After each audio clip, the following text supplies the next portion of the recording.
Oui, voilà, chers internautes, comme je le disais tout à l'heure, nous parlons de la croix. Pour ceux qui nous prennent en cours, nous parlons de la croix. Et vraiment, la croix, c'est la bonne nouvelle de Jésus. La croix, c'est à ce moment que nous avons reçu la vie. C'est à la croix que nous avons reçu la vie, parce que c'est là-bas où il a porté, n'est-ce pas, toutes nos souffrances. C'est là-bas où il a porté toutes nos iniquités. C'est là-bas où il a porté nos malédictions. C'est à la croix. C'est pourquoi nous parlons de la croix aujourd'hui. Donc la croix n'est nullement un objet, comme nous pouvons le voir, un bois vertical et horizontal, comme le font ces soi-disant hommes de Dieu. Ils abordent des croix, des crucifixes, pour dire que voilà, ça c'est la croix. Archevêque. Voilà des archevêques, ils ont des croix, des crucifixes. Je ne sais pas sur quelle base ou bien c'est quel genre de croix qu'ils portent, mais je crois que ce n'est pas la croix de notre Seigneur de gloire. Parce que la croix de notre Seigneur de gloire n'est pas palpable. Amen. La croix de notre Seigneur de gloire, c'est son évangile. La croix de notre Seigneur de gloire, c'est là où l'esprit et la vie. Nous avons reçu la vie. C'est là où nous avons l'esprit, la vie. Ouais. C'est par rapport à cette croix. Amen. Donc, je vais passer la parole à mon frère Dédé qui va vraiment encore continuer sur l'évangile de la croix. Mon attention a été attirée tout à l'heure par ton intervention, mon frère Clément. Ouais. De savoir qu'aujourd'hui, des soi-disant pasteurs, évêques, archevêques, vraiment, je ne sais pas où ils ont trouvé archevêque là, la parole de Dieu. La titrologie, vraiment. Avec des crucifixes en or. Voyez-vous? Mais la question, c'est de savoir où, en fait, ont-ils eu ce modèle? Paul dit ceci. Soyez mes imitateurs comme je le suis moi-même de Christ. Et quand on lit les Écritures, aucun des apôtres n'a eu à son cou une chaînette avec un crucifix. Pourquoi?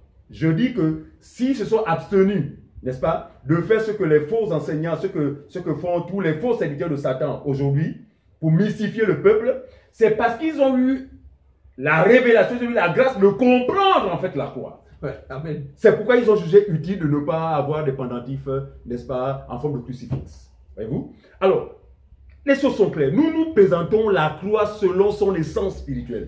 Voilà. Selon l'évangile. Et non selon la mentalité catholique. Et non selon la mentalité religieuse. Non, nous voulons la présenter exactement comme le présente la Bible. Alors, prenons Philippiens chapitre 2. Parce que l'apôtre Paul nous donne effectivement une idée quant à ce que notre Seigneur a souffert, n'est-ce pas, à sa qualité de Dieu. Il n'a point cherché à se faire passer pour Dieu, mais il s'est humilié lui-même jusqu'à la mort et même la mort de la croix. Philippiens 2, à partir du verset 5. Philippiens chapitre 2, verset 5.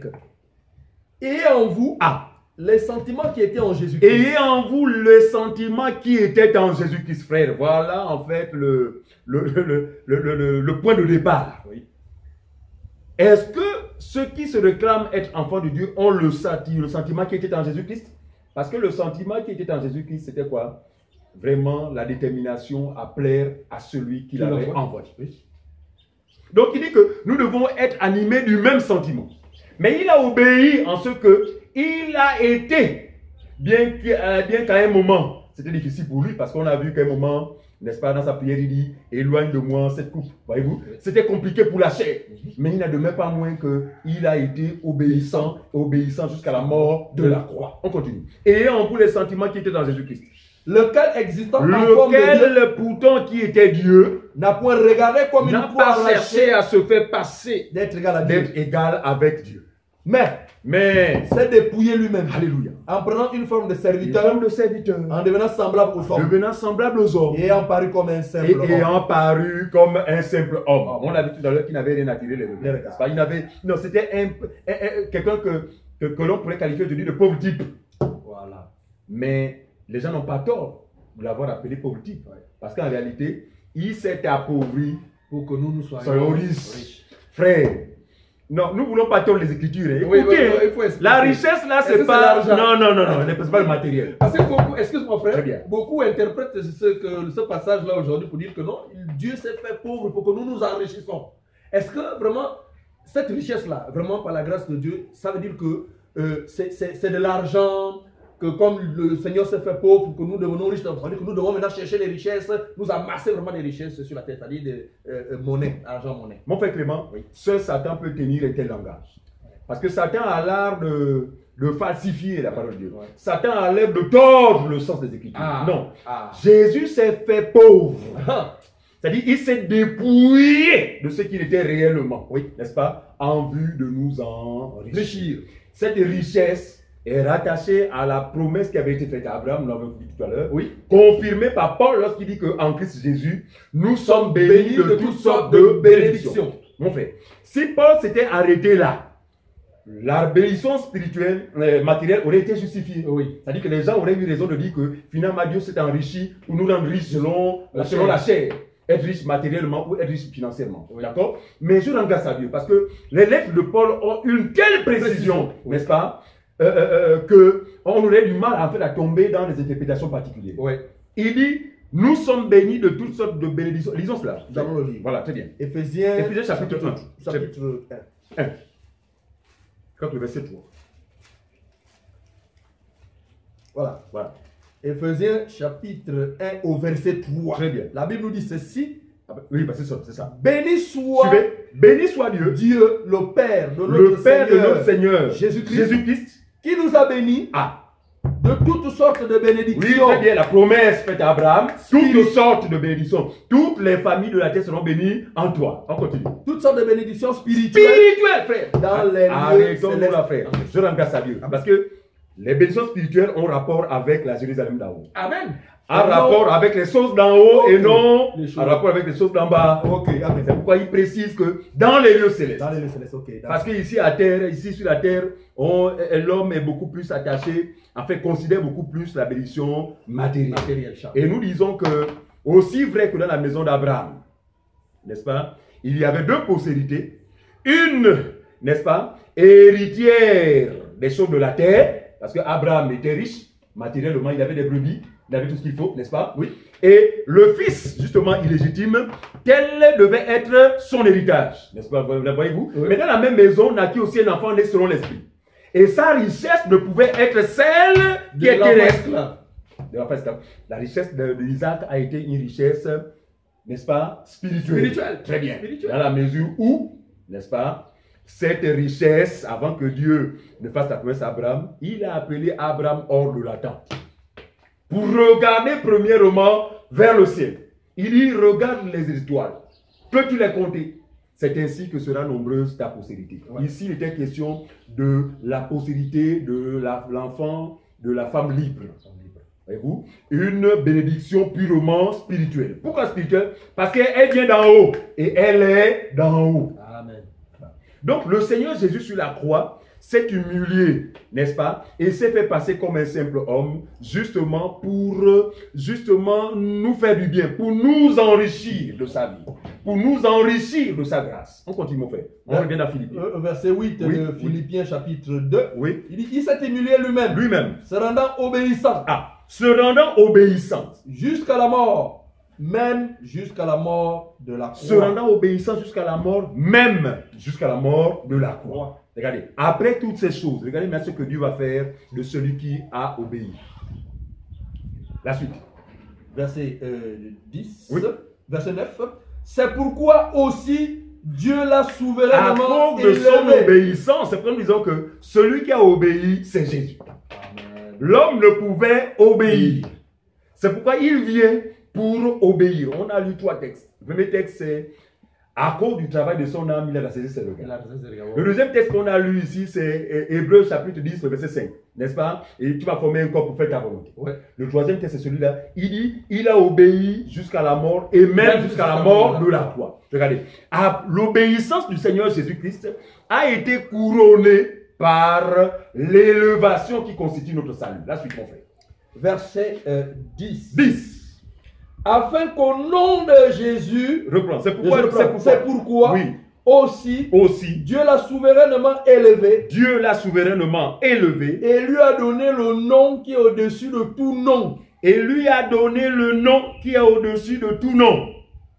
afin qu'au nom de Jésus, tout genou fléchisse dans les cieux, sur la terre et sous la terre. Donc, Jésus a le nom qui est au-dessus de tous Tout les nom. noms. N'est-ce pas? Afin qu'à ce nom, tout genou fléchisse dans les cieux, sur la terre, voyez-vous. Donc Jésus est Seigneur pour nous. D'accord?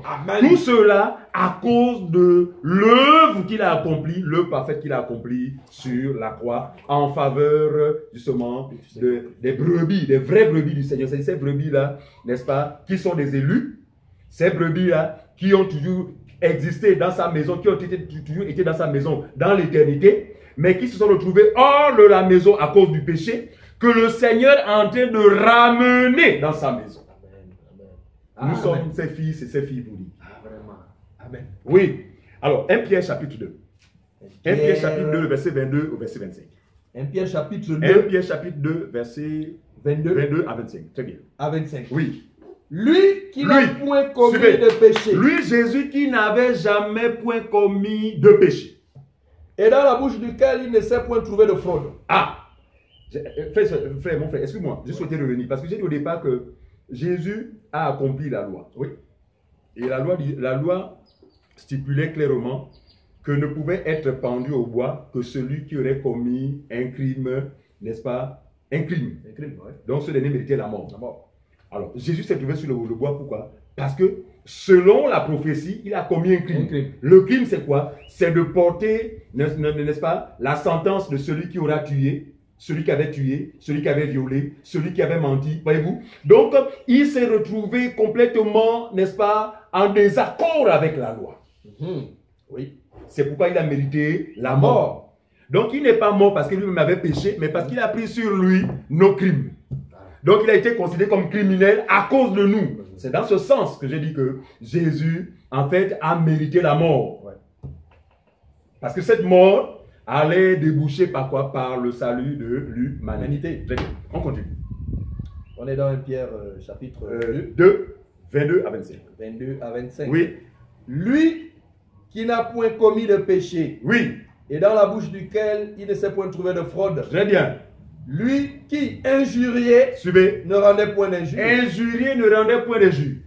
Maltraité ne faisant point de menace. Maltraité ne faisant point de menace. Mais ça remettant à ce qui me met par terre, c'est de savoir que ces personnes-là qui le maltraitaient, ces personnes-là qui l'insultaient, n'étaient que des personnes qu'il avait créées lui-même. En temps normal, il avait ce pouvoir, n'est-ce pas, d'en finir avec eux, de les faire disparaître, de les tuer. Mais l'amour a été, en fait, l'amour a surpassé la condition des humains, n'est-ce pas? Les humains l'insultent, il ne dit pas un mot. Il est maltraité, il ne réagit pas. Continue mon frère, c'est ce que nous dit Pierre. Lui qui injurait ne rendait point d'injure, maltraitait ne faisant point de menace, mais s'en remettait à celui qui juge justement. Mais s'en remettait en celui qui juge justement. On continue. Lui qui a porté lui-même nos péchés en son corps sur le bois. Ah, lui qui a porté en lui-même nos péchés où? Sur le bois. Parce que dans cette affaire de croix là, ce n'est pas trop la forme qui nous importe. Nous, c'est le bois. Parce que c'est le bois, n'est-ce pas? La malédiction est rattachée au bois. Donc, pour que la malédiction de l'humanité soit effective en lui, il fallait qu'il se retrouve pendu sur le bois. Très bien, continuons cela. Lui qui a porté lui-même nos péchés en son corps, sur le bois, afin que, mort au péché, nous vivions pour la justice. Alléluia! Afin que, mort au péché, parce que seul le croyant est mort au péché. Amen. Et comme nous avons l'habitude de dire, un mort ne peut pas pécher. Un mort ne peut pas vivre. Il ne peut plus pécher. Il va faire quel mouvement? Il est déjà mort. Amen. Voilà l'évangile qui est une folie. Lorsque nous parlons de ces choses, les gens, je crois que certains internautes nous prennent pour des fous. Mais nous préférons les mettre dans cette folie de l'évangile. Parce que c'est cette folie, justement, qui est salutaire. Nous sommes fous parce que nous avons cru. Amen. Et Dieu nous juge dignes, n'est-ce pas, d'être ses enfants parce que nous avons cru, en fait, à ce qui est difficile à croire. Et tout cela, non pas par nous-mêmes, mais par la grâce de Dieu. On continue, mon frère. Oh, Jésus, ton évangile est... Lui qui a porté lui-même nos péchés en son corps sur le bois, afin que mort au péché, nous vivions pour la justice. Lui par les maîtrissures duquel vous avez été guéris. Ah, lui par les maîtrissures, ça revient encore. Par les maîtrissures duquel vous avez été guéris. Guéri de quoi? Guéri de la maladie qu'on appelle le péché. Le croyant est guéri du péché. C'est pourquoi il ne peut plus pécher. Parce que le péché a été réglé, n'est-ce pas, en lui, depuis la racine. Ouais. Et combien de fois? Une bonne fois pour toutes. On continue. Car vous étiez comme des brebis errantes. Voilà. Mais maintenant, vous êtes retournés vers le passage. C'est ça, frère. Il dit, mais maintenant, vous êtes retournés, frère. Ne peut retourner que celui qui était dans la maison. Amen. Ne peut retourner vers le souverain berger que celui qui a été au départ, avant la fondation du monde, dans la brebis. Amen, amen, amen, amen. C'est pourquoi nous aimons le Seigneur quand il vient dans le monde, il dit, mes brebis entendent ma voix. Non. Dans l'ensemble des brebis, il y a des brebis qui ne lui appartiennent pas. Et je disais tout à l'heure que, en même temps, on est, n'est-ce pas, choqués. Nous pleurons de voir vraiment cette multitude de personnes se faire égarer par des individus, par des instruments du diable. Mais en même temps, nous avons cette assurance, n'est-ce pas, selon laquelle le Seigneur lui-même avait déjà prié, n'est-ce pas, en faveur de ces brebis. Lorsqu'il dit, je n'ai perdu, Père, je n'ai perdu aucune des brebis que tu m'as données. Donc nous avons cette assurance que parmi les brebis du Seigneur, plusieurs sont manipulés, plusieurs sont escroqués, plusieurs sont trompés, n'est-ce pas? Mais aussi vrai qu'elles sont les brebis du Seigneur, lorsqu'ils entendront ces choses, ce que nous enseignons, quand je parle de nous, nous ne voulons pas être sectaires, pas seulement nous, parce que nous pensons que l'évangile de la grâce de Dieu, frère, ce ne sont pas les seuls à le détenir, n'est-ce pas? L'évangile de la grâce de Dieu est détenu par l'Église. Amen. Et l'Église, c'est un ensemble de personnes. Un ensemble de frères et sœurs à travers le monde entier.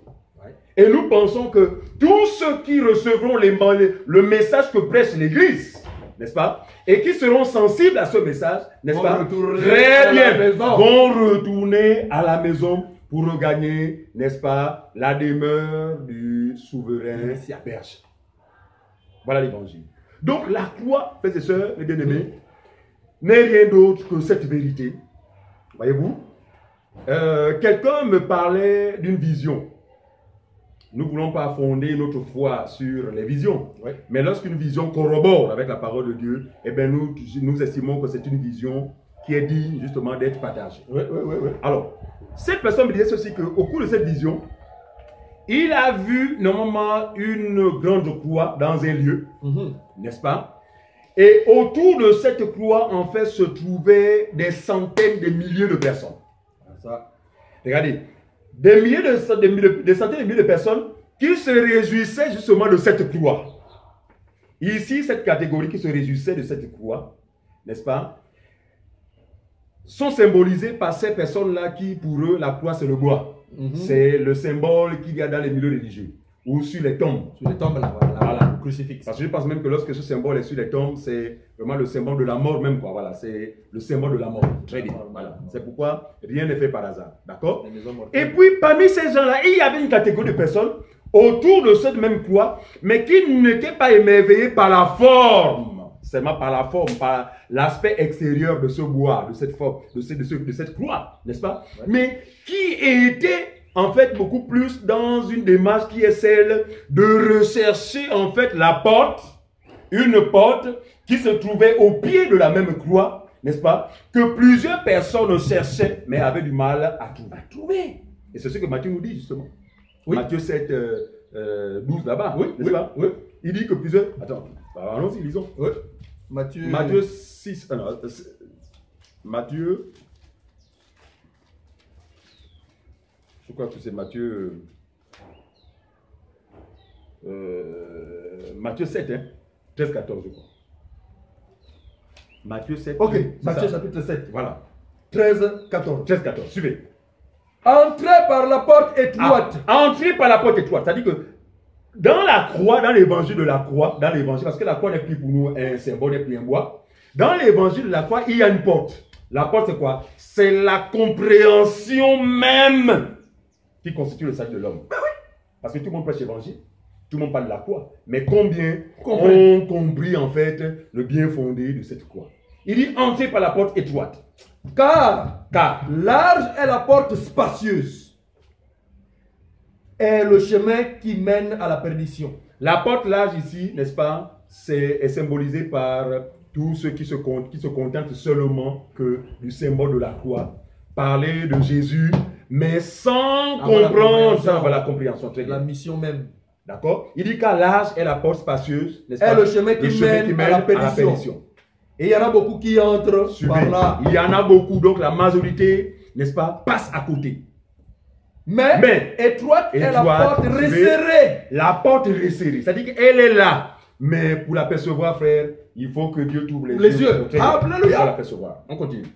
Mais étroite est la porte resserrée. Oui. Le chemin qui mène à la vie. Le chemin qui mène à la vie. Il y en a peu qui la suivez. Il est dit, hein, il y en a peu qui la trouvent. C'est-à-dire que autour de cette croix, dans cette vision, plusieurs certainement venaient pour chercher cette porte.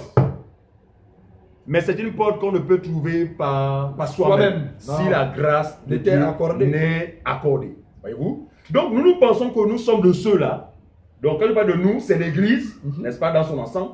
Nous sommes de ceux-là à qui Dieu a fait la grâce de découvrir justement cette porte insignifiante, justement, qui se trouve au pied de la croix.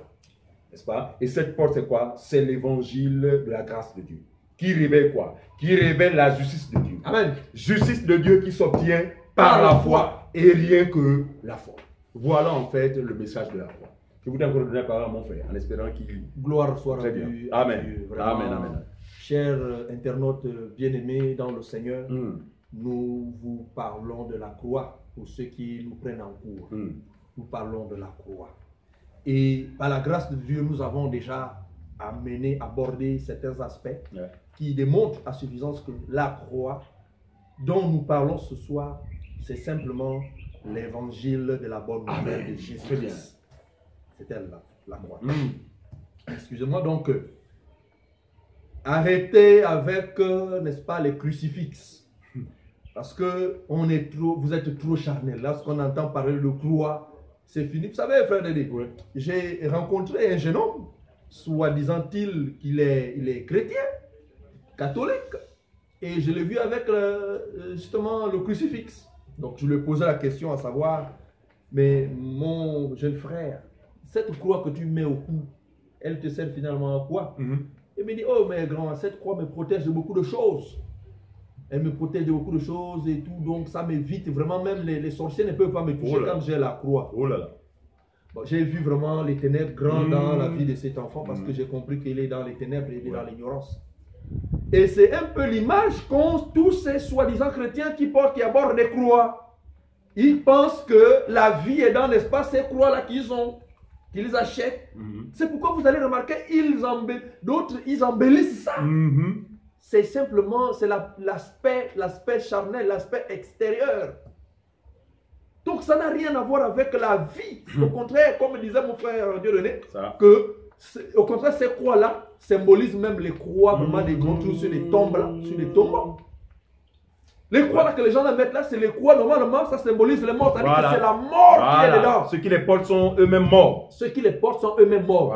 D'où la croix symbole comme elle se voit sur les tombeaux, là, sur les tombes. Très bien. Parce que cette crucifix-là que vous pouvez ériger, que ce soit vous le mettez dans votre maison, que ce soit vous mettez au cou, peu importe la manière dont vous allez embellir cette croix, c'est la mort qui est à l'intérieur. Parce que la croix de notre Seigneur Jésus-Christ, ce n'est pas ce bois-là, bien ce crucifix que vous allez mettre. La croix, c'est l'évangile de notre Seigneur. Et j'aimerais exhorter vraiment certaines catégories de frères aujourd'hui qui continuent, n'est-ce pas, à vouloir faire, n'est-ce pas, des efforts.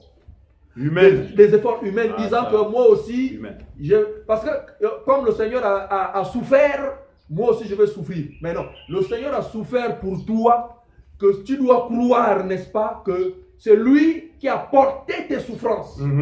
Mais si le Seigneur a déjà porté tes souffrances, pourquoi toi tu vas encore souffrir? Mais c'est comme un frère dit que, par exemple, tu as un fardeau, et qu'il y a quelqu'un qui est un volontaire qui se charge et dit non, il veut t'aider par rapport à ces fardeaux. Et s'il prend ce fardeau, est-ce que tu auras encore le poids sur toi? Non. Est-ce que tu vas encore travailler? Est-ce que tu vas encore sentir que non, tu as un poids sur toi, puisque ça t'a déjà été abrégé, il y a quelqu'un qui t'a soulagé. Mais le Seigneur, à la croix, c'est là où le Seigneur a pris tes souffrances. Maintenant, toi, tu vas encore dire non, tu veux souffrir encore. Tu veux faire comme le Seigneur a fait, parce qu'il a souffert, il faut que toi aussi tu continues de souffrir. Non, c'est totalement faux. C'est totalement faux. Tu ne peux aucun être humain ne peut être agréable par des efforts qu'il aura lui-même entretenus. Essayer de plaire à Dieu. Aucun être humain. Donc ne voyez pas la croix sous cet angle-là. Ne voyez pas la croix dans ces contextes-là. Que non, vraiment, la croix, c'est la crucifixion de la chair. Ça veut dire que comme le Seigneur a crucifié la chair, il faut que moi aussi, je crucifie ma chair. Quand tu dis que toi aussi tu crucifies ta chair, ça veut dire que tu n'as pas la vie en toi, parce que tu parles de toi-même. Voilà. C'est-à-dire que toi-même, tu veux crucifier ta chair avec ta propre force. Voilà. Ça là, c'est des efforts humains. Très bien. Ça n'a rien à voir avec Humain. la croix que le Seigneur, n'est-ce pas, a manifestée.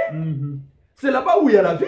Mais toi, tu veux porter ta croix dans le sens que tu veux manifester selon ton entendement, par rapport à ton entendement. C'est pourquoi le Seigneur avait dit que vous êtes dans l'erreur parce que vous ne comprenez ni les Écritures, ni la puissance de Dieu.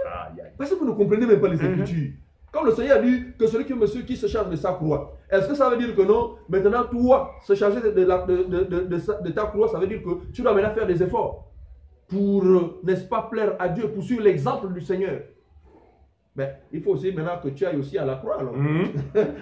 Parce que le Seigneur est allé jusqu'au bout. Très bien. Il est allé à la croix, on l'a crucifié. Obéissant jusqu'à la mort. Jusqu'à la mort de la croix. Donc, ce n'est pas parce que tu essaies de t'abstenir de ceci ou de cela que tu vas avoir la vie.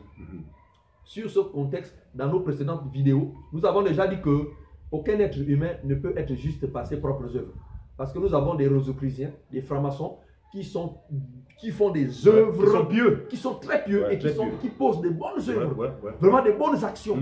Mais c'est des francs-maçons, c'est des rosicruciens, ils ne connaissent pas Jésus. Des sorciers. C'est des sorciers. Ils ne fument pas, ils ne boivent pas. Oui, j'en connais. Oh, ils ne fument pas, ils ne boivent pas.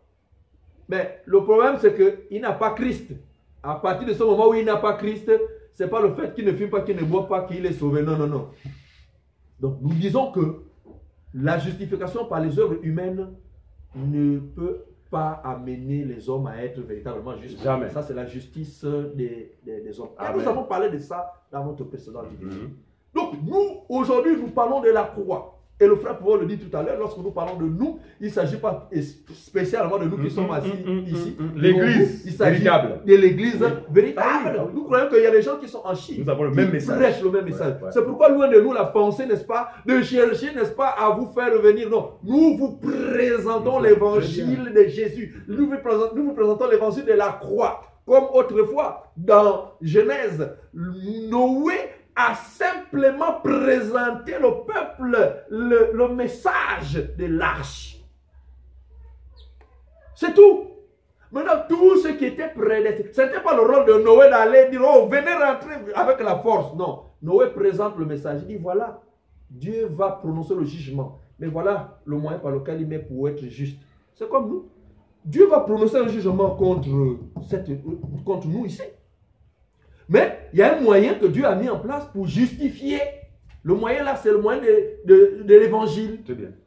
C'est l'évangile qui nous justifie. Quiconque croit à cet évangile, l'évangile de la bonne nouvelle, il est justifié. Très bien. Donc c'est la foi. Il faut manifester la foi. La foi en l'œuvre de la croix. Très bien. C'est à partir de ce moment où on a les retombées de la croix. Exact. Pour bénéficier des retombées de la croix, il faut croire simplement à l'œuvre de la croix. Et non faire des stratégies humaines, pensant que c'est en érigeant des croix physiques que nous allons avoir une protection. Bien aimé, le Seigneur va même nous dire que ces choses-là que vous pensez qui peuvent nous procurer la protection, c'est même nous qui les transformons. C'est nous. C'est toi qui transformes la croix là. Mais la croix qui est censée, la croix va te protéger, mais c'est toi qui lui transporte. C'est toi qui lui bâtis, tu le mets dans la maison. Mais c'est lui qui doit te protéger. Selon vous, vous pensez que ces croix-là peuvent avoir un impact positif, n'est-ce pas, dans votre vie. Donc, c'est terrible. Frères et sœurs, chers internautes, vraiment, loin de nous, cette pensée-là, de vouloir remplir les bâtiments. Non, non, non. Parce que nous croyons qu'il y a des gens qui sont prédestinés à ce message. Il y a des gens qui sont prédestinés, n'est-ce pas, à accepter ce que nous sommes en train de dire. C'est tous ceux qui ont été connus de Dieu. Tous ceux qui ont été connus de Dieu, ils vont accepter. Je vais le lire, je vais prendre Acte 13. Acte chapitre 13. Oui. Acte 13. Oui. Acte 13. Oh. Oui. Excusez-moi, cher internaute. Là où il parle de... C'est acte 13 ou acte 17? Et pas tout ce qui était destiné à la vie crue. Oui, c'est acte 13. Acte 13. Oui, acte 13, on va prendre... voilà, 48. Hein. Oui, mon frère. Voilà, 48. Tu peux le... Voilà, ok, d'accord, mon frère. Voilà. Acte 13, 48. Voilà. Il est écrit. Les païens se réjouissaient en entendant cela. Les païens se réjouissaient en entendant cela. Très bien. Et ils glorifiaient la parole du Seigneur. Ils glorifiaient la parole du Seigneur. Et tout ce qui était destiné à la vie éternelle. Et tout ce que Dieu avait déjà prédestiné à la vie éternelle. Crurent. Voilà. Donc c'est pourquoi, pour nous, nous croyons qu'il y a des gens que Dieu a prédestinés pour ça. Et lorsqu'ils écoutent, ils vont croire. Parce que j'ai rencontré une petite sœur à moi que j'aime bien. Mais bon, je crois que au temps marqué par Dieu, Dieu va lui faire grâce de comprendre ces choses. Parce qu'elle me dit, ah oui, mais vraiment ce que tu me dis là, frère Clément, mais c'est vraiment très cohérent. Mais sauf que les gens vraiment ne vont pas croire. Beaucoup de gens ne vont pas croire. Je dis, mais c'est normal. C'est ça la folie. C'est ça la folie. Beaucoup de gens n'ont pas aussi été appelés à croire à ça. La Bible est claire, la Bible ne se contredit pas. Donc nous parlons de la croix. Nous parlons de la croix. La croix qui est la bonne nouvelle. Et non un crucifix, et non un bois horizontal et vertical. Que nous voyons ça et là. Qui pourrait apporter une certaine vie aux gens. Non. C'est la croix de Jésus qui nous donne la vie. C'est pourquoi quiconque est incrédule, Jean 3,16, Dieu a tant aimé le monde qu'il a donné son Fils unique, en fait, quiconque croit. C'est ça. Amen. Quiconque croit à l'œuvre de la croix, c'est cette personne-là qui a la vie, parce que c'est à la croix où tout s'est passé. Amen. C'est là-bas où il a dit, tout est accompli. Bon. Bien-aimé dans le Seigneur, cher internaute. Tout. Lorsqu'il dit tout est accompli, et que toi, il n'y a plus de complément. Tu veux venir encore plus de complément. Ajouter quelque chose. Mais j'ai l'impression que c'est toi qui veux corriger Dieu. Parce que lui, il te dit tout est accompli. C'est ça l'incrédulité en fait. C'est l'incrédulité. Voilà. Et c'est ce qui est dangereux, c'est ce que justement le Seigneur viendra réprimer avec la dernière énergie. Très bien. L'incrédulité. C'est ça le blasphème contre le Saint-Esprit. Refuser la grâce que Dieu accorde. Fouler la grâce de Dieu au sol. C'est le blasphème contre le Saint-Esprit. Donc, bien aimé dans le Seigneur, le tout est accompli, c'est à la croix. Amen. C'est pourquoi on parle de ça. Donc, tu n'as plus besoin de faire des efforts. Nous ne cesserons jamais de te le dire. L'apôtre Paul a dit que je ne cesserai pas de vous dire les mêmes choses car pour vous cela est salutaire. C'est pourquoi nous vous disons que c'est à la croix de Golgotha que nous avons reçu la vie. C'est à la croix de Golgotha que nous avons les victoires aujourd'hui. Les victoires contre tout. Victoire contre tout. Nous triomphons de tout. Nous triomphons de tout. Je suis sidéré aujourd'hui lorsque je vois les soi-disant chrétiens qui tremblent lorsqu'il y a des petits marabouts, les petits gangas, qui disent que non, c'est des chrétiens. Mais ça veut dire qu'ils n'ont jamais cru. Lorsqu'il est éprouvé par une situation, il court vers les charlatans. Il suffit qu'un cafard rentre dans une maison. Il commence à voir le démon dans le cafard, le feu, prendre l'eau bénite, gicler ça et là. C'est incroyable. Vous voyez, mais c'est des soi-disant chrétiens. Donc faites attention. Faites attention, ce n'est pas ça. Lorsqu'on a cru, bien aimé, nous rentrons dans la victoire. Parce que lui qui a été victorieux, il a été victorieux. C'est à la croix, vous croyez que c'est vous, frère? C'est la croix. C'est à la croix qu'il a été victorieux. La Bible dit que non. Frère, on va relire bien le passage de Colossiens là. Et pendant que tu cherches le passage, il y a un chant que ces gens-là chantent, n'est-ce pas, régulièrement dans le milieu religieux. Là. À la croix, Jésus a tout payé.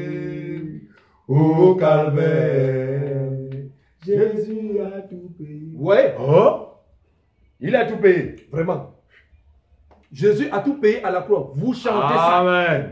ça. Mais s'il a tout payé à la croix, bien aimé, chers frères, chers internautes, vous qui nous regardez. Où est la place de... Où est la place de... Enfin, vos travaux. Ce que vous pouvez les situer. Vous pouvez ajouter quoi encore? Où les situer vos travaux? C'est vous-même qui dites qu'il a tout accompli à la croix. Mais vous ajoutez encore quoi? Vous voulez encore faire quoi? Reposez-vous, venez, croyez au Seigneur. Ouais, croyez au Seigneur, oui. C'est là où il y a le repos. Très bien, le repos. Si vous voulez prendre ce passage de Colossiens là, pour que nous le lisons bien, je crois Colossiens 2, non? 14. Oui, Colossiens 2, 14, voilà. Donc, prenons même à partir du verset... Je vais prendre à partir du verset 12. Oui. La Bible dit, ayant été enseveli avec lui, Voilà. par le baptême, vous êtes aussi ressuscités en lui, avec lui, par la foi en la puissance de Dieu qui a ressuscité des morts. Par la foi. Par la foi, nous avons été ensevelis. C'est cela. Ça veut dire que notre vie que nous menions avant, cette vie a été crucifiée. Nous avons été enterrés. Les choses anciennes sont passées. Les choses anciennes sont passées. Toutes choses sont devenues nouvelles. Alléluia. Par la foi. Amen.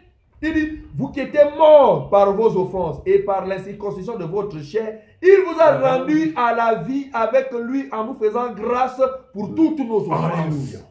Au verset 14, il dit, il a effacé l'acte dont les ordonnances nous condamnaient et qui subsistait contre nous. Il l'a détruit en le clouant à la croix. Donc c'est à la croix qu'il a effacé notre motif de condamnation. C'est à la croix où il nous a octroyé la victoire.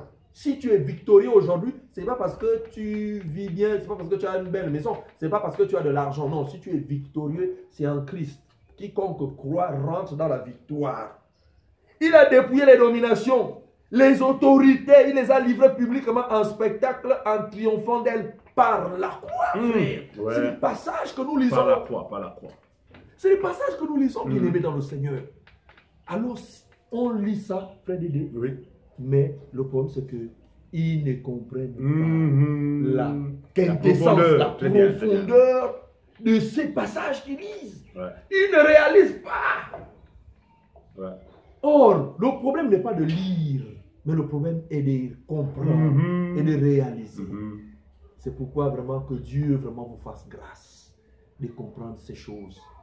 Car ce sont des choses que le Seigneur lui-même, il a préparées d'avance pour quiconque croit. Donc, bien aimés chers internautes, nous parlons de la croix.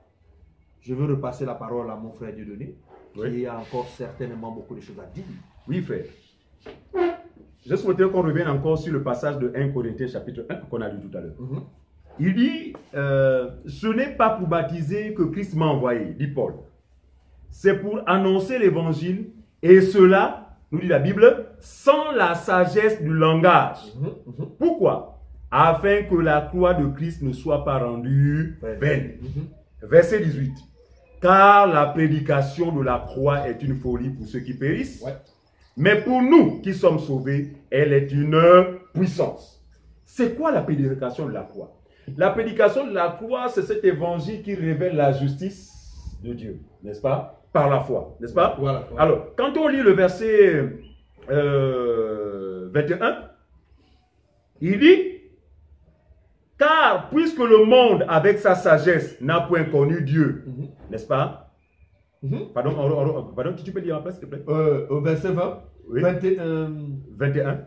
Car, puisque le monde, avec sa sagesse, n'a point connu Dieu, dans la sagesse de Dieu, il a plu à Dieu. Suivez. Il a plu à Dieu de sauver les croyants, de sauver ceux qui croiront par la folie de la prédication. Laquelle prédication? La prédication de la croix. Très bien. N'est-ce pas? Le monde n'ayant pas connu Dieu par sa sagesse, il a plu à Dieu de sauver ceux qui croiront par cette prédication qui est constituée une folie.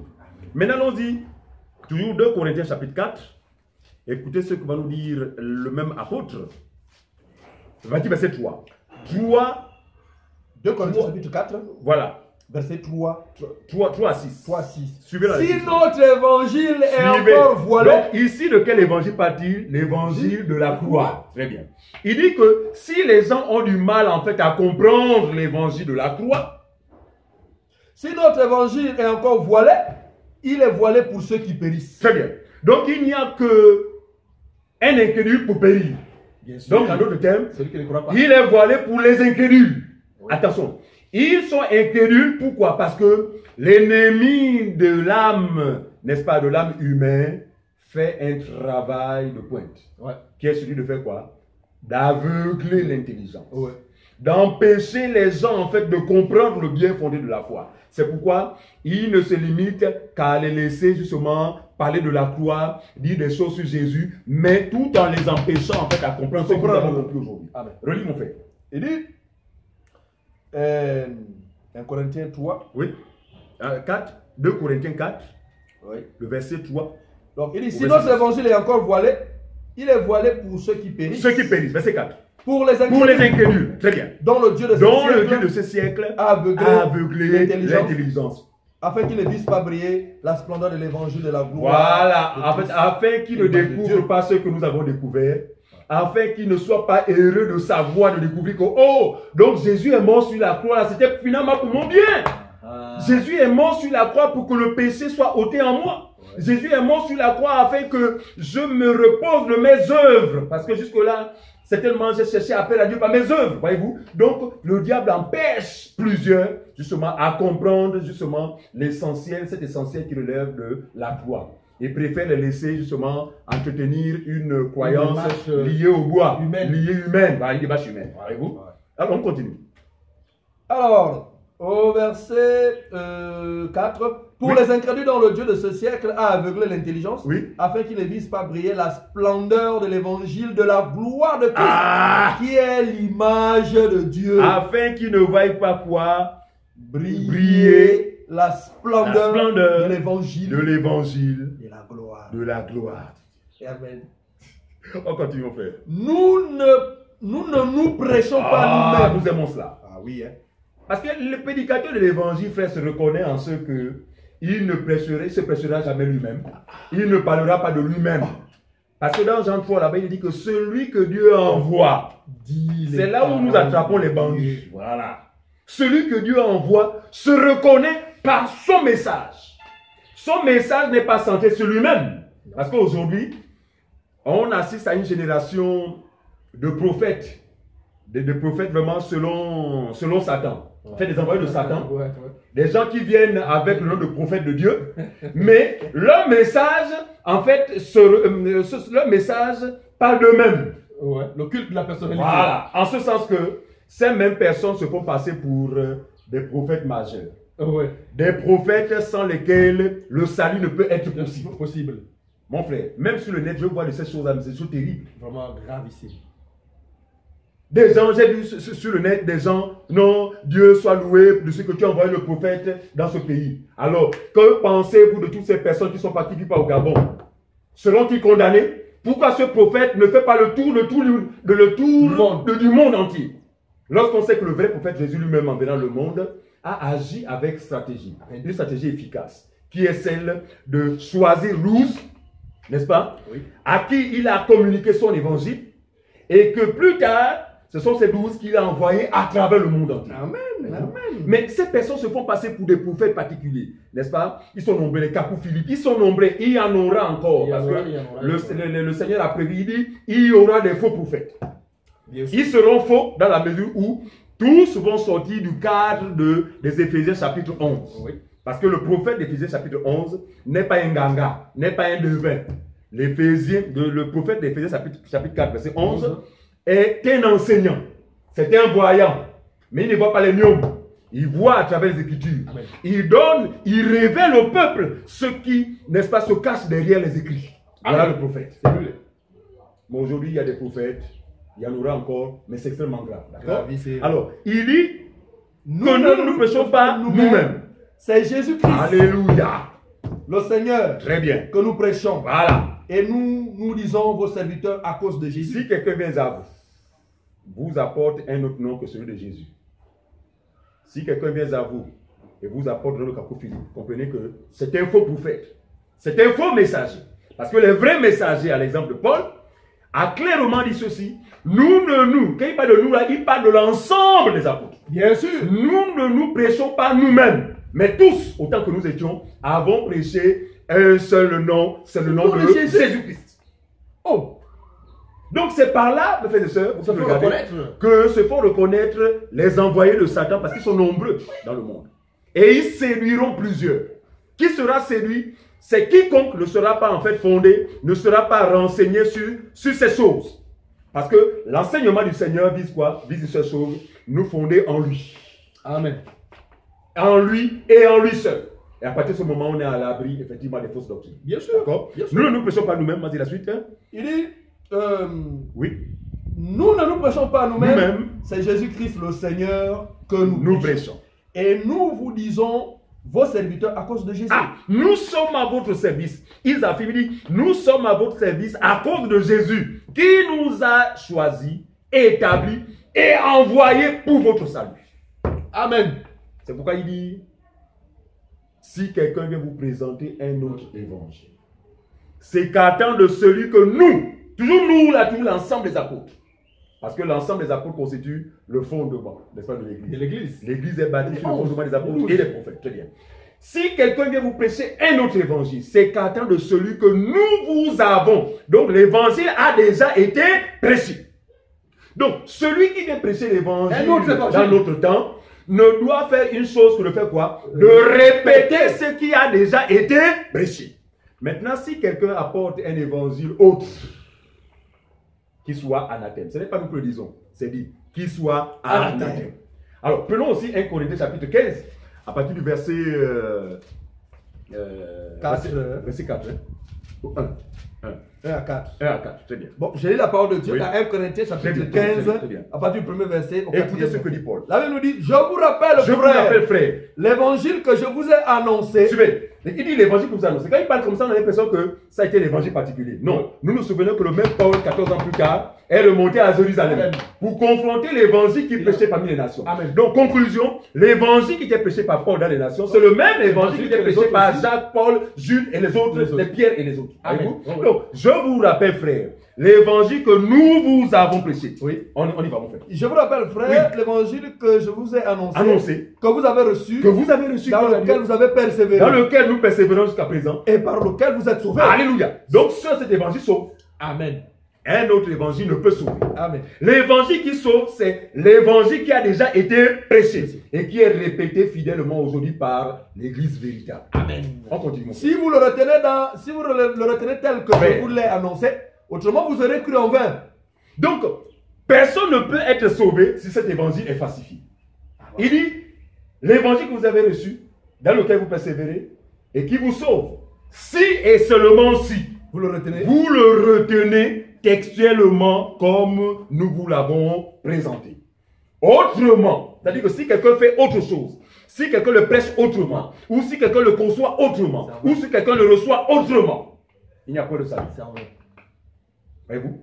Alors, regardez toutes ces personnes-là qui aujourd'hui prêchent un évangile vraiment en désaccord avec l'évangile. Parce que nous pensons que l'évangile est unique, frère. Il n'y a pas deux évangiles. Il dit que, c'est ce qu'il dit dans Galate, il dit que, non pas qu'il y ait, voilà, il dit non pas qu'il y ait un autre évangile, mais il y a des gens qui trouvent. Donc le même évangile unique, n'est-ce pas, et cherche à être renversé par des gens. Je dis bien cherche, mais ils ne pourront pas le renverser. Amen. Parce que l'évangile c'est Christ. Amen. L'évangile c'est le rocher des siècles. Amen. Donc, personne ne peut le renverser. Voyez-vous? Donc ici, frère, le salut dépend de la qualité de l'évangile, n'est-ce pas, qui est prêché. Amen. Et cet évangile n'est rien d'autre que quoi? La prédication de la croix. Amen. Alors, je vais terminer avec ce passage justement de 2 Corinthiens chapitre 5. Oui. 2 Corinthiens chapitre 5, attendez, je vais trouver. Très bien, on va lire à partir du verset 17 à 21, parce que nous lisons régulièrement ce passage, mais nous ne le comprenons pas. Ouais. On y va. 2 Corinthiens chapitre 5, 17 à 21. Suivez. Si quelqu'un est en Christ, grâce à l'œuvre de la croix, il faut le préciser. Il est une nouvelle créature. Tu es d'accord avec moi, frère? Amen. On ne peut être en Christ en passant outre de l'œuvre de la croix. C'est l'œuvre de la croix qui nous a accordé ce privilège d'être en Christ. Dieu soit loué, Seigneur soit béni. Ça c'est clair. Ouais. Si quelqu'un est en Christ, oui, il est une nouvelle créature. Une nouvelle créature. Les choses anciennes sont passées, voici toutes choses sont devenues nouvelles. De quelle chose parle-t-il? Quelles sont ces choses anciennes? Ce qu'on a été par le passé. Oui. Notre ancienne nature, parce qu'on a été recréé. On a été créé à nouveau. Il dit les choses anciennes sont passées, voici Toutes choses sont devenues nouvelles. C'est-à-dire que les choses sont devenues nouvelles pour nous, c'est quoi? C'est l'actualité. C'est-à-dire que c'est les retombées de l'œuvre de la croix. Très bien. Ce qui est nouveau, frère, c'est ce qui découle du vin nouveau. C'est pourquoi le vin nouveau qui est Christ, qui est l'évangile de la grâce de Dieu, n'est versé que dans des autres nouvelles. Neuves, frère. On y va, mon frère. Il dit que si quelqu'un est en Christ, il est une nouvelle créature. Les choses anciennes sont passées. Voici toutes choses sont devenues nouvelles. Et tout cela vient de Dieu. Je le grâce à Dieu. Voyez-vous? Tout cela vient de Dieu. Ça ne vient pas de l'homme. Ça ne vient pas de tes efforts personnels. Ça ne vient pas de tes œuvres. La Bible dit, ça dit que ce mystère-là, ce que nous sommes devenus, nous n'avons contribué nullement à ce que nous sommes devenus. D'accord? Mais tout cela vient de Dieu. C'est-à-dire que c'est la grâce de Dieu. C'est Dieu qui a bien voulu nous accorder cette grâce, ce privilège de devenir enfant de Dieu. On continue. Il dit, et tout cela vient de Dieu. De Dieu. Qui nous a réconciliés avec lui par Christ. Réconciliés avec lui par Christ. On continue. Et qui nous a donné le ministère de la réconciliation. Le ministère de la réconciliation. Car Dieu était en Christ. Dieu était en Christ. Réconciliant le monde avec lui-même. En n'imputant point aux hommes leurs offenses. En n'imputant point aux hommes leurs offenses. Parce qu'il n'a fait que prendre nos offenses et les porter sur lui. Oui. N'est-ce pas? Oui. Il ne nous a pas imputé nos offenses. On continue. Et il a mis en nous la parole de la réconciliation. Alléluia. Nous faisons donc les fonctions d'ambassadeurs pour Christ. Ah! Comme si Dieu exhortait par nous. Comme si Dieu lui-même exhortait par nous. Très bien. Nous vous en supplions au nom de Christ, soyez réconciliés avec Dieu. Nous également, nous disons aux internautes qui nous regardent, nous vous en supplions. Vraiment. Nous vous supplions. Vraiment. Soyez réconciliés avec Dieu. Et le verset 21, c'est le verset qui attire mon attention. Verset 21. Il dit, celui qui n'a point connu le péché, il s'agit de notre Seigneur Jésus-Christ. Jésus, oui, on l'a vu. Il n'est pas comparable aux prophètes d'aujourd'hui, l'exemple de Kakou, qui ont connu le péché. Les péchés qui font des bêtises. Qui font des bêtises. Ouais. Voilà. Il dit, celui qui n'a point connu le péché, regardez, il a fait devenir péché pour nous. C'est ce qui est écrit. Oui, c'est ce qui est écrit. Afin que quoi? Afin que nous devenions en lui justes. Alléluia! Afin que nous devenions en lui. Maintenant que nous sommes devenus en lui, maintenant que nous sommes en lui, nous sommes quoi? Devenus justice de Dieu. Frère, nous sommes justes et nous l'affirmons avec fierté. Amen. Vraiment, gloire à Dieu. Parce que pour nous, c'est le cadeau le plus excellent. Ah, ça. Amen. Je le dis par rapport à quoi? Par rapport à ce que j'étais par le passé. Oui, bien sûr, bien sûr. Ah, un abominable. Ah oui. Hein. Un pécheur hors pair. Mais la grâce de Dieu m'a été accordée. Et elle a fait en sorte que sans mes œuvres, sans une œuvre particulière de ma part, je devienne aujourd'hui devant Dieu justice de Dieu. Et tout cela grâce à la mort sur la croix de mon Seigneur Jésus-Christ. Donc, chers internautes, l'évangile ou encore la prédication de la croix, effectivement, est cette folie, n'est-ce pas, que nous avons eu la grâce, n'est-ce pas, non seulement d'accepter, mais de croire, parce que c'est une folie, frère, de savoir que en nous, il n'y a plus de péché. Oh, mais c'est un scandale. Très bien. C'est en cela que l'évangile est une folie. Oui. Parce que humainement parlant, cela ne se justifie pas. Oui. Très bien. Comment c'est peuvent dire qu'ils impossible. ne sont plus des pécheurs? Comment ils peuvent dire ça? Voilà la folie. La folie. Donc, si vous péchez un évangile, ou vous êtes soumis à un évangile qui ne scandalise personne, ce n'est pas l'évangile. Amen. Parce que l'évangile sera une folie, restera une folie. Et cela, c'est à ce que Jésus revient. Alléluia. Nous rendons grâce à Dieu de ce que cette folie, frère, nous avons cru en elle. Et en croyant en elle, nous sommes devenus, frères, des amis de Dieu. Amen. Des amis, des frères et des sœurs de Dieu. Nous avons eu par la même folie la grâce de revêtir la nature qui est celle de Dieu. Non, pas la grâce. Frère, c'est la folie de Dieu qui nous donne de savoir que nous sommes sauvés. Ah, ça. Parce que vous allez en parler avec quelqu'un, mais qu'est-ce qui te dit que Dieu seul connaît? Hein? Ça? Oui. Mon frère, est-ce que tu crois que si aujourd'hui le souffle de vie t'est retiré, tu es sauvé? Ah, mais tu sais, bon là, ça dépend de Dieu parce que c'est Dieu lui-même. Très bien. Quand quelqu'un parle comme ça, c'est un incrédule en fait. C'est un incrédule. Voilà. C'est un ignorant ou un incrédule. Mais nous sommes de ceux-là On n'a pas besoin de ressentir quoi que ce soit ou d'avoir une vision particulière pour croire à notre salut. Mais nous croyons par une seule chose, par la foi. Donc, terminons avec ça. Je suis vraiment, le Seigneur dépose en Amen, amen, amen, frère. L'apôtre Paul. On a besoin de ça, frère. On a besoin de ça. Galates, chapitre, attendez, souffrez de... Sois glorifié. Très bien. Galates, en espérant que nous avons du temps, oui. Mon technicien. Très bien. Galates, chapitre, très bien. 3, le verset 1 au verset 7. Galates 3, 1. Ce passage va nous révéler simplement qu'il n'y a pas d'autre option que la foi. Amen. Voilà. Galates 3, oui. Premier verset au 7e. Oui. Oh, Galates, dépourvu de sens. Dépourvu de sens. Qui vous a fasciné? Très bien. D'autres versions, c'est oh, Galates, dépourvu de sens. Qui vous a envoûté? Qui vous a ensorcelé? Oui, oui, d'autres versions, ça. On y va. Oui, continue. Qui vous a fasciné? Oui. Vous, aux yeux de qui Jésus-Christ a été peint comme crucifié. Voici seulement ce que je veux apprendre de vous. Voilà. Est-ce par les œuvres de la loi que vous avez reçu l'esprit? Point d'interrogation. Ou par la prédication de la foi? Très bien. Répondons à cette question. Par la prédication de la foi. On continue. Êtes-vous tellement dépourvu de sens? Après avoir commencé par l'esprit, voulez-vous maintenant finir par la chair? Avez-vous tant souffert en vain? Si toutefois c'est en vain, celui qui vous accorde l'esprit et qui opère des miracles parmi vous, le fait-il donc par les œuvres de la loi ou par la prédication de la foi? Comme Abraham crut à Dieu, et que cela lui fut imputé à justice. Reconnaissez donc que ce sont ceux qui ont la foi qui sont fils d'Abraham. Aussi l'Écriture prévoyant que Dieu justifierait les païens par la foi a d'avance annoncé cette bonne nouvelle à Abraham. Toutes les nations seront bénies en toi. On peut s'arrêter là. Ceci pour dire que, en fait, ce qui est fondamental dans l'œuvre de la croix, c'est quoi? C'est la foi. Amen. Voilà. C'est ça. Parce que accéder à la bénédiction, à la promesse, c'est par la foi. C'est ça là. Voyez-vous? Donc, c'est la foi, en fait, qui est finalement la folie, cette folie, parce que la foi, c'est l'espérance. Et on ne peut espérer qu'à ce que nous ne voyons pas encore. Ce que nous voyons, on ne peut pas espérer. Je ne peux pas espérer à ce que nous soyons. Très bien. Mais nous espérons à des choses que nous ne voyons pas, mais qui sont réelles, qui sont établies pour quiconque croit à la prédication de la croix. Vraiment, que Dieu nous fasse grâce. Je redonne la parole à mon frère bien-aimé Clément. Merci mon frère Dieudonné.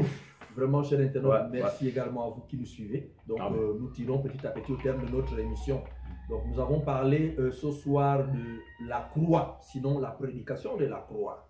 Et nous avons retenu que la croix n'est pas un objet palpable. Oui. La croix, ce n'est pas ces crucifixes que vous voyez dans vos soi-disant assemblées.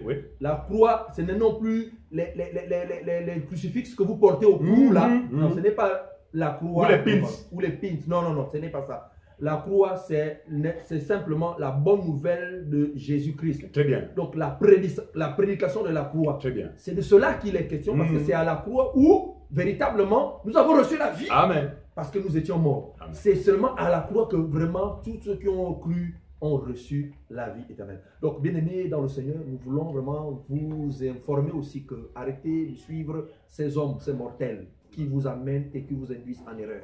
Nous avons lu Hébreux 10 ici, qui nous dit dans le livre, dans le rouleau du livre, il est question de moi, c'est-à-dire de Jésus. Jésus seul. Et non un homme. Oh là là. Et non pas un homme aujourd'hui, comme on veut nous faire croire que c'est des hommes. Ils cherchent, n'est-ce pas, à s'identifier dans les Écritures. Que non, voilà, l'Écriture parle de... Non, l'Écriture, la Bible dit que le prophète ne parle pas de lui-même. Très bien.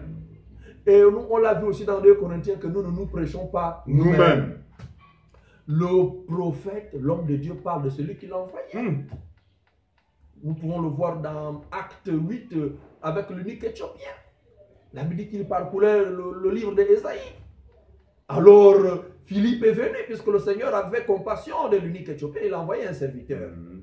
Et il lui a dit, comprends, tu dis, comment je vais comprendre si je ne comprends, s'il n'y a pas quelqu'un qui me guide. Voilà. Et lorsqu'il a commencé à lire le livre d'Ésaïe, l'unique a posé la question à Philippe, Je t'en prie, mon frère, de qui le prophète Parle-t-il? Très bien. Et il lui a expliqué. Mhm.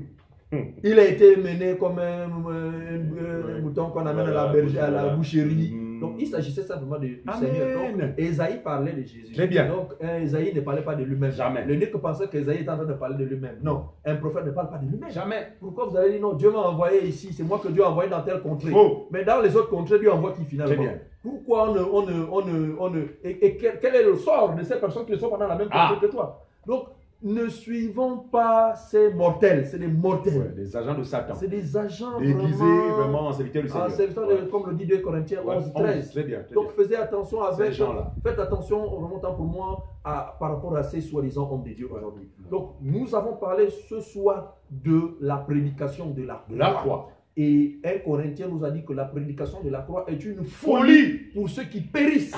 Mais pour nous qui sommes sauvés, c'est une puissance. Alléluia. Alors si c'est une puissance de Dieu en nous, ça veut dire que nous ne pouvons plus vivre comme avant parce que la puissance de la croix exerce un pouvoir en nous. Amen. Ce qui fait que nous ne pouvons plus demeurer les mêmes personnes à cause de la puissance de la croix. C'est bien. C'est pourquoi nous parlons de l'œuvre de la croix. Donc l'œuvre de la croix, comme disait mon frère Dieudonné, il faut simplement croire. Oui. La croix, c'est de croire à l'œuvre de la croix. C'est bien. Celui qui ne croit pas à l'œuvre de la croix, quand bien même il peut parler de la croix, il est incrédule. Et s'il est incrédule, il demeure dans la mort, il demeure dans la malédiction. La condamnation. Il peut penser qu'il fait les choses de Dieu naturellement parce qu'il va dans les temples, parce que tous les jours il balaye le temple, il place les chaises. Voilà. Il paye les loyers pour que les gens viennent s'asseoir. Il paye la dîme. Il paye la dîme. Dès lors qu'il ne croit pas, frère, à l'œuvre de la croix, il demeure incrédule. Oui. Il demeure incrédule parce que tout ce qu'il pourra faire, ça émane que de lui-même, ça n'émane pas de Dieu. Un homme ne peut pas parler de Dieu si l'Esprit de Dieu n'est pas en lui. L'Esprit de Dieu qui t'amène à parler de Dieu. C'est pourquoi nous répétons ce que nos prédécesseurs ont fait. Oui. Nous sommes édifiés sur le fondement des apôtres et des prophètes. Christ lui-même étant la pierre angulaire. Qu'est-ce que les apôtres ont prêché? C'est ce que nous aussi nous venons répéter. Amen. Il n'y a aucun mystère, il n'y a pas de révélation. Non. L'évangile est cohérent. Très bien. L'évangile est cohérent. L'évangile n'est pas des choses compliquées comme nous pouvons le voir aujourd'hui. Voilà. Donc, quand on parle de l'évangile, ce n'est pas des choses physiques, ce n'est pas des choses charnelles. Et le frère pouvait le dire, l'espérance qu'on voit n'est pas espérance. Amen. On espère à ce qu'on ne voit pas. Or, si toi, pour espérer quelque chose, il te faut d'abord faire voir, tu fais d'abord des bons actes, tu poses des bonnes œuvres, tu fais des bonnes actions, tu fais des prières. C'est-à-dire qu'en toi-même, tu es confirmé que là, tu auras ce que tu espères. Mais ça, ce n'est plus de l'espérance. L'espérance, c'est ce qu'on ne voit pas. Et nous croyons à l'évangile de la croix. Alléluia. L'évangile de la croix, c'est l'évangile qui nous sauve. L'évangile de la croix, c'est là où il a dit que le châtiment qui nous donne la paix est tombé sur lui. Nous avons reçu la paix. Donc vraiment, bien-aimés dans le Seigneur, nous avons encore été une fois de plus enchantés de vous savoir parmi nous qui nous regardez nombreux de par le monde. Nous avons le contact juste au bas de l'écran. Vous pouvez simplement nous joindre, faire des textes. Vous savez, on a besoin de se rencontrer, on a besoin de se frotter, d'échanger parce que la notion de corps reste de mise. Ça veut dire que si tu es membre du corps de Christ, nous avons besoin d'être, de nous confronter pour que nous puissions, n'est-ce pas? Parce qu'on ne peut pas s'autosuffire. On ne peut pas s'autosuffire. Ce n'est pas possible. Il y a des choses certainement que moi, j'aimerais aussi apprendre de toi qui es membre aussi du corps de Christ. Donc vraiment, nous avons besoin que vous faites des messages. Nous avons besoin que vous posez des questions également. Et par la grâce de Dieu, nous allons vous faire le plaisir, n'est-ce pas, de vous répondre. Voilà ce qu'il fallait retenir ce soir sur l'évangile de la croix. Donc vraiment, bien-aimés, soyez dans la paix. Que Dieu vous fasse grâce de comprendre ces choses que nous vous annonçons aujourd'hui. Donc, frère Dédé, merci encore une fois de plus. Bien, ok. Merci beaucoup. Demeurons dans la foi. Amen, amen. Demeurons dans la foi.